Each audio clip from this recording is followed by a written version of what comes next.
Hi friends, this is Kalyan. Welcome back to Kalyan tech YouTube channel. Friends, మీరు credit card డబ్బులు bank transfer చేయడానికి నేను ఒక 4 బెస్ట్ అప్లికేషన్స్ అయితే ఈరోజు చెప్తాను. ఫ్రెండ్స్, ఇవి చాలా జెన్యూన్ అప్లికేషన్స్ అనమాట. మీరు ఈజీగా పేమెంట్స్ అనేది క్రెడిట్ కార్డ్ నుంచి బ్యాంక్ ట్రాన్స్ఫర్ అయితే చేసుకోవచ్చు. అయితే దీనికి కొంత కన్వీనియన్స్ ఫీజు అయితే మనం పే చేయాల్సి ఉంటుంది. ఈ ఫీజు కూడా మీరు పే చేయకుండా ఉండడానికి నేను లాస్ట్లో ఒక ట్రిక్ చెప్తాను. మీరు వీడియోని చివరి దాకా చూడండి. చివరి దాకా చూస్తే ఈ ట్రిక్ అనేది మీకు తెలుస్తుంది. ఆ ఛార్జెస్ అనేది లేకుండా కూడా పే చేసుకోవచ్చు. ఫ్రెండ్స్, ఇంకా లేట్ చేయకుండా మనం వీడియో టాపిక్లోకి అయితే వెళ్ళిపోదాం. ఈ వీడియో మీకు నచ్చితే వీడియోని లైక్ చేయండి. అలాగే మీ అభిప్రాయాన్ని కూడా కింద కామెంట్లో షేర్ చేయండి. అలాగే ఇప్పటివరకు మన ఛానల్ని ఎవరైనా సబ్స్క్రైబ్ చేసుకోకుండా ఉంటే సబ్స్క్రైబ్ చేసుకోండి. ఇటువంటి మరిన్ని యూస్ఫుల్ వీడియోస్ అయితే మీకు రెగ్యులర్గా వస్తుంటాయి. ఫ్రెండ్స్, ఇప్పుడు చెప్పుకునే ఈ అప్లికేషన్స్ అన్నీ మనకి కింద డిస్క్రిప్షన్లో ఉంటాయి. మీరు డైరెక్ట్గా లింక్స్ మీద క్లిక్ చేసి అప్లికేషన్స్ అయితే డౌన్లోడ్ చేసుకోవచ్చు.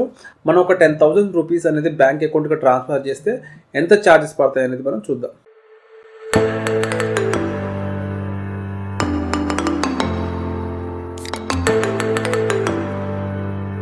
సో ఫ్రెండ్స్, ఇంకా మనం ఫస్ట్ యాప్ కనుక చూసుకున్నట్లయితే క్రెడిట్ యాప్ అనమాట. సో ఈ యాప్ని యూజ్ చేసుకొని మనం క్రెడిట్ కార్డ్ పేమెంట్స్ అయితే చేయొచ్చు. సో ఇప్పుడు చెప్పుకునే అన్ని అప్లికేషన్స్తో పోల్చుకుంటే ఈ అప్లికేషన్ అనేది చాలా బెటర్. ఫ్రెండ్స్, దీనికోసం నేను క్రెడిట్ యాప్ అయితే ఓపెన్ చేస్తున్నాను.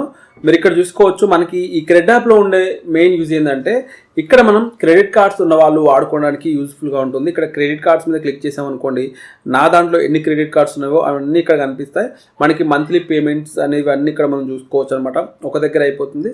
వేరే యాప్స్లలో ఏంటంటే ఏ యాప్కి ఆ యాపే, అంటే ఏ క్రెడిట్ కార్డ్కి సంబంధించిన వాళ్ళు ఆ క్రెడిట్ కార్డ్ సంబంధించిన యాప్స్లలో మనం లాగిన్ అయ్యి సో అక్కడ నుంచి మనం యూజ్ చేసుకోవాలి. దీంట్లో ఏంటంటే మనం ఎన్ని క్రెడిట్ కార్డ్స్ ఉన్నా ఇక్కడ నుంచి మనం మేనేజ్ చేసుకోవచ్చు. సో ఈ కార్డు వాడడం వల్ల మనకి రివార్డ్స్ అయితే వస్తుంటాయి. మనకు ఒక 1 రూపీ, 2 రూపీస్, 3 రూపీస్ అలా మనకి క్యాష్ బ్యాక్ రూపంలో వస్తాయి.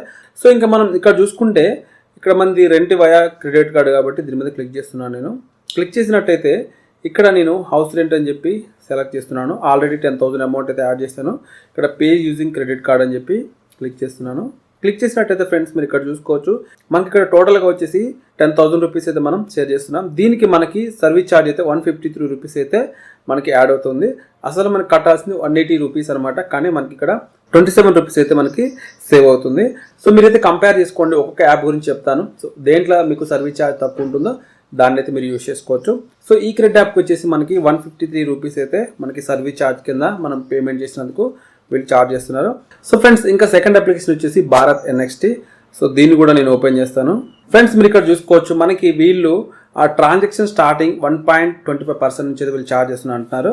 సో ఈ అప్లికేషన్ కూడా బెటరే మనకి కొన్ని విధాలుగా పోల్చుకుంటే. ఎందుకంటే దీంట్లో మనకి షేర్ అంటే రిఫరెండ్ అండ్ క్యాష్ బ్యాక్స్ అయితే కొన్ని వస్తుంటాయి. సో దానికోసం బెటర్ అనమాట.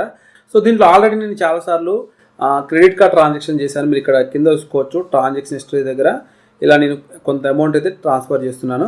సో ప్రజెంట్ మీకు మళ్ళీ నేను రెంటల్ తీసుకొని ఇక్కడ మీకు అమౌంట్ 10,000 యాడ్ చేసి ఆ సర్వీస్ ఛార్జ్ ఎంత వీళ్ళు ఛార్జ్ చేస్తారనేది చూద్దాం. ఇక్కడ మనకి ఏంటంటే ఫ్రెండ్స్, మనకి క్విక్ పే అలాగే క్లాసిక్ పే 2 ఉంటాయి. ఇక్కడ మనకి క్విక్ పే ఏంటంటే వితిన్ మనకు ఒక 3 అవర్స్ అంటే సేమ్ డేలోనే మనకి పేమెంట్ జరుగుతుంది. అదే క్లాసిక్ పే కనుక సెలెక్ట్ చేసుకున్నట్టయితే మనకి నెక్స్ట్ బిజినెస్ డే అంటే ఇవాళ కాకుండా రేపు మనకి పేమెంట్ జరుగుతుంది. సో కొంచెం డిఫరెన్స్ ఉంటుంది సర్వీస్ ఛార్జ్ అనేది.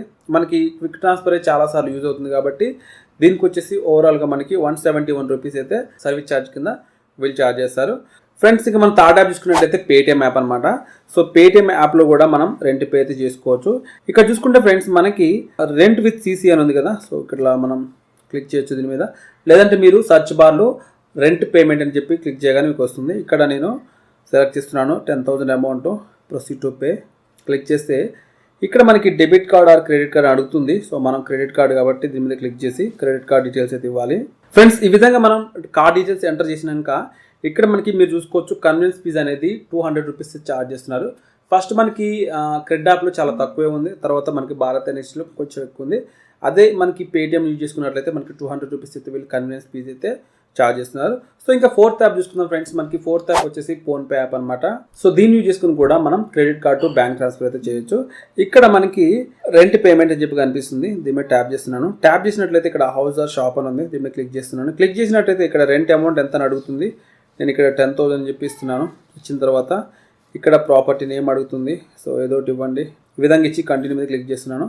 ఇక్కడ మనకి నేమ్ అడుగుతుంది.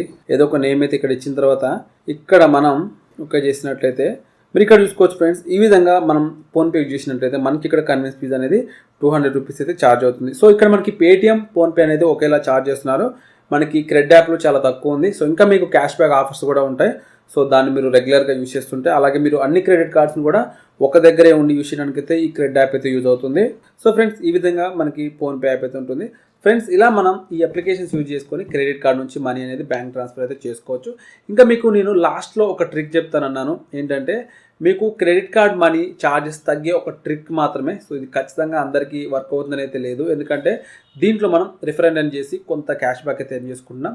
అదేంటంటే ఫ్రెండ్స్, మనకి క్రెడిట్ యాప్లో రిఫరెండ్ అనేది ఉంది. సో ఆ రిఫరెండ్ అని ఏంటంటే, మీరు ఈ క్రెడిట్ యాప్ని ఎవరైతే క్రెడిట్ కార్డ్ వాడుతున్నారో సో వాళ్ళకి రిఫర్ చేసినట్లయితే, ఆ క్రెడిట్ యాప్ డౌన్లోడ్ చేసుకొని వాళ్ళు ఫస్ట్ పేమెంట్ చేసినట్లయితే మీకు దానివల్ల మీకు ఒక అప్ టు 500 రూపీస్ వరకు అయితే క్యాష్ బ్యాక్ వస్తుంది. ఫస్ట్ మాత్రం మీకు 500 లోపే వస్తుంది. తర్వాత మీకు ఫర్ రిఫరల్కి 500 రూపీస్ అయితే వస్తుంది. ఇలా మీరు ఒకవేళ రిఫరెండ్ చేసి మనీ ఏం చేసుకుంటే మీకు ఈ కన్వీన్స్ ఫీజ్ అయితే కవర్ అవుతుంది. సో ఫ్రెండ్స్, ఇది వీడియో మీకు హెల్ప్ అయింది అనుకున్నాను. ఒకవేళ ఈ వీడియో హెల్ప్ అయితే మాత్రం వీడియోని లైక్ చేయండి. అలాగే మరిన్ని ఇటువంటి యూస్ఫుల్ వీడియోస్ కోసం కళ్యాణ్ టెక్ ఛానల్ సబ్స్క్రైబ్ చేయండి. మీ అభిప్రాయాన్ని కింద కామెంట్ రూపంలో నాకు తెలియజేయండి. Thanks for watching.